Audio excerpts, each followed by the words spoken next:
All right, so organizing a bottle share. It doesn't have to be as complicated or as crazy as it sounds or as intimidating as it sounds.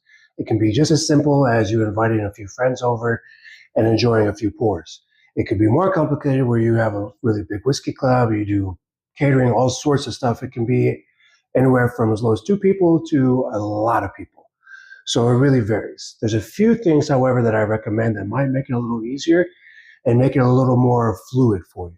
So the first would be is keep things like simple, right? So if we go in and well, I guess it depends.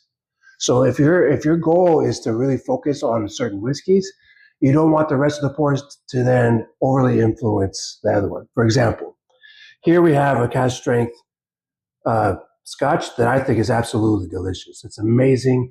It's pungent. It's just full of flavor. It's absolutely outstanding. However, if we start getting into a bunch of cask strength scotches, and then especially if you have cask strength Islay Scotch with heavy peat, and then you start to go and try to understand a more lighter, buttery Irish whiskey, your palate is going to be compromised. It's well enough to where you're not going to get a full understanding of that whiskey. Same thing if you're going from cask strength bourbons.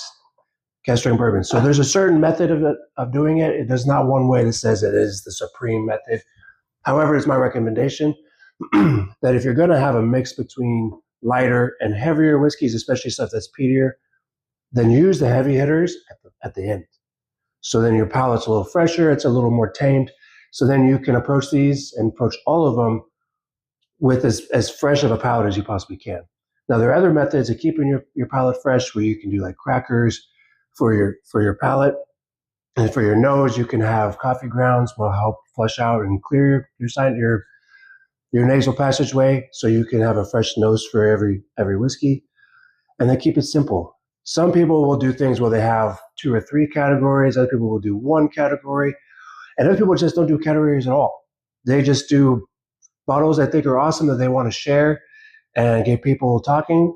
And that's about it. But it's really just keeping it simple. I think a lot of people get a little too over, myself included, where I try to push a category too much on some of these things.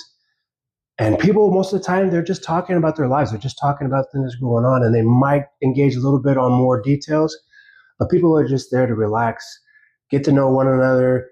What's really cool about the whiskey scene is that there is like I said before in a previous video, there is an unsaid code of conduct where people come in with respect.